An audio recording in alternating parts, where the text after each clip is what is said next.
Vortex here, welcome to my review of the Epos. These are the GTW 270 hybrid. Hybrid as in they can Bluetooth straight to your phone, for example, and they also can connect straight to a dongle, a Type-C dongle, which is low latency, obviously is meant for gaming. And yet, as full disclosure, I got these from Amazon UK. I was not paid to do this video at all, and all the thoughts and opinions are my own. And let's get into the video.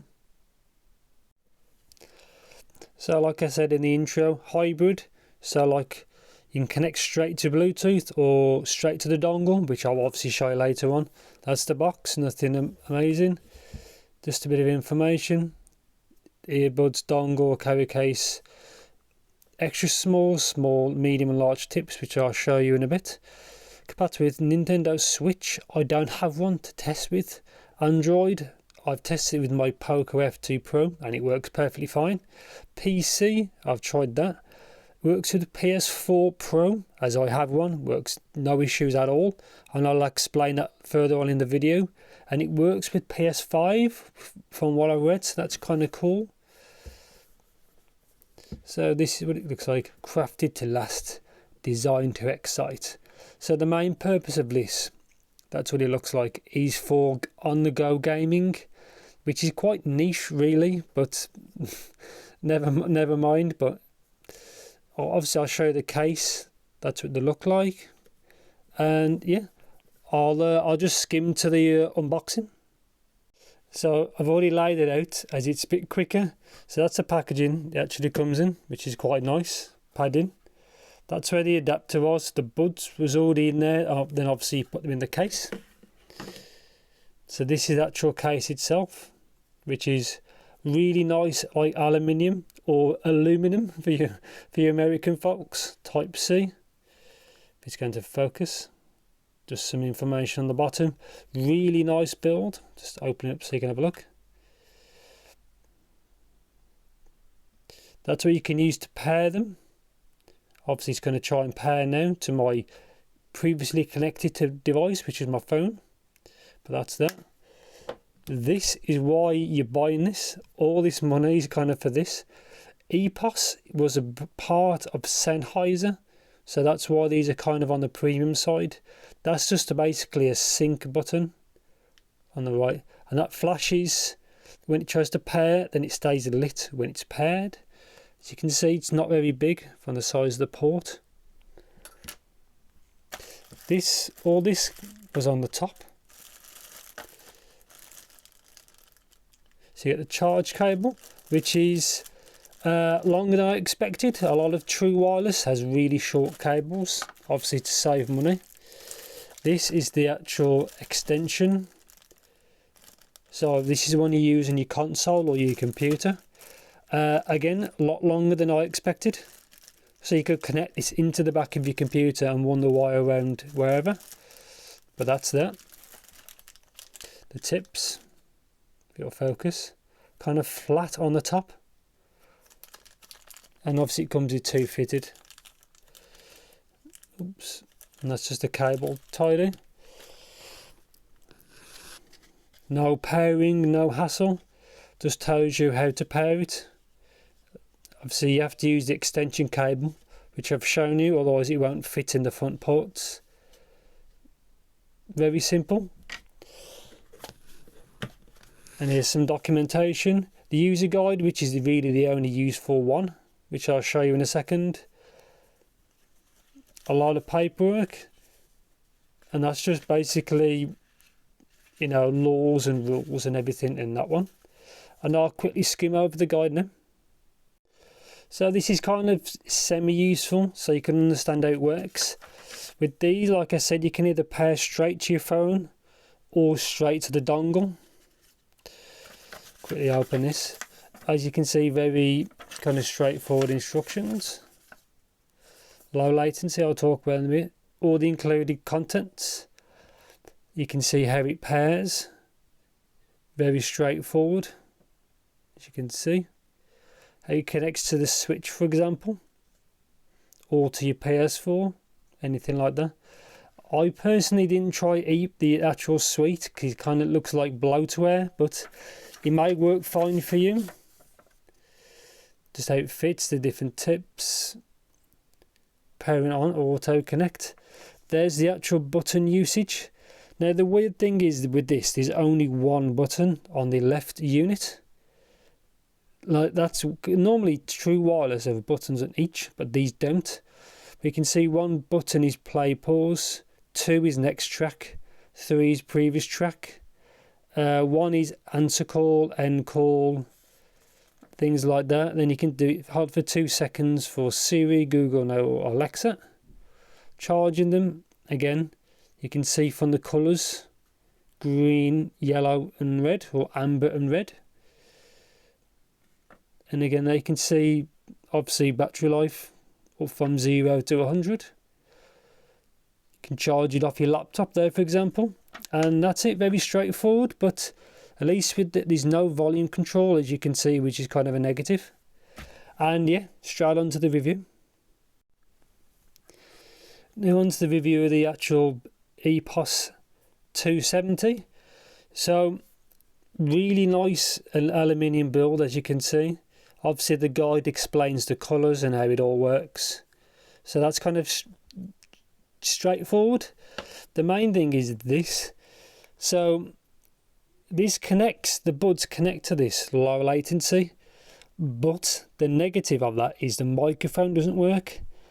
So that's fine if you're playing solo, but if you're playing a multiplayer game with friends or anyone and you need to communicate, this won't do that, which is kind of a big negative. And you're paying the big money for that, because this has a few cons which I'll get to later on. And obviously it's not very big. I've tried it with my Poco phone and it works perfectly fine, like I said. PS4 Pro, just plug it in with the extension cable, the console recognises and it just works. Latency, I can see it must be very low. I couldn't measure it, but I tried in scenes with actual speech and it lined up perfectly. And I did the same thing again on my PC. You plug it in and it just works. The Windows 10 recognises it, no problem. And again, the sync seems basically perfect from what I could tell, which is good. So it does do the job it's designed for. It's just that when you use it with that, you can't use my microphone, you can't talk to anyone, which is kind of a big negative, but that's it, and that's it really. So it's kind of small. Like I said, that's the button to pair if it doesn't pair, and obviously that flashes to connect, then it stays on when the connection's done. So onto the buds, take these out. So many connections. Close that. So with a phone, these work like any other true wireless earbuds. Connect to them with Bluetooth to your phone. They come up as AptX. These are Bluetooth 5.1. That looks like a button on the back. If it ping to the camera focus. That's not actually a button. It's just basically status lights. You have to use at least the right unit from memory if it's going to focus. But there's no button on the right unit. You have to use the left one. That's the multifunction button. So in reality, you have to use both. Obviously, these do have microphones. I did not record at this time, but the microphone quality is average, which really should be better for what you're paying, because these are around £180 on Amazon UK. Apart from that, they work like any other true wireless earbuds. Battery life of these is about 5 hours, and then with the case it's about 20. But then again, you have to encounter what volume you're at. So, you know, there's a lot of variable factors. To charge the case at fully, it takes a couple of hours. Again, normal for the price. The comfort, I didn't really find them that great, but allegedly they scanned 100,000 ears, like anatomy, to generate the shape. But I thought the comfort was okay. I've tried better, but they do have really good noise isolation by design. Take these off, that's what it looks like, to keep it secure. So the isolation was very good, comfort was okay, but then everybody's ears are actually different. Yeah, really, on to the actual thing is sound. What do these sound like? These have they sound better with gaming than music, which is kind of odd, but they do have like it's a V shape, like a mild V shape is probably the best way to describe it. They are more detailed than I expected. They do sound kind of what you're paying for. The sound quality and the actual overall sound signature of these is actually very good. But yet they are, I'd say, V-shaped. I tried them with, on my PS4 Pro, I tried it with Horizon Zero Dawn, for example. And that game sounded great with these. The world sounded big, like it should do, because it's a free roam game. I could not fault the sound, but again, you can't really talk to anyone. So if you're on a party chat, it's kind of pointless. But for immersion, I thought was very good. And for music, it just didn't sound as... It sounded good, but it just sounded a bit better through gaming. But obviously that's its intended design. But for music, I say V-shape. Female vocals was very clear. Instrument separation and stage was all very good. Mid bass was kind of the best way, kind of the right amount. It wasn't boomy or wasn't lean. They kind of got the same signature kind of right. I do like what these actually sound like. The Epos, or if it's still Sennheiser owned, they did a really good, nice job with the tuning. But that's what you're paying for with these. But they did sound good. Shame there's no MFB on both the side button. I don't mind that being on the side. At least you know where it is and you don't press it by accident. That's what they look like. But yeah, the sound quality was all good. Say, for music, hard to really fault. They're not amazing, they're not astonishing, but they did get kind of a good balance. They're not neutral or nothing like I said, it's a V shape, but instrument separation was good. There's no harshness. There's probably a touch brighter than I expected. I expected these to be quite mild, kind of a safe tune. But everything sounded fine, really. It all sounded very clear. Instruments good.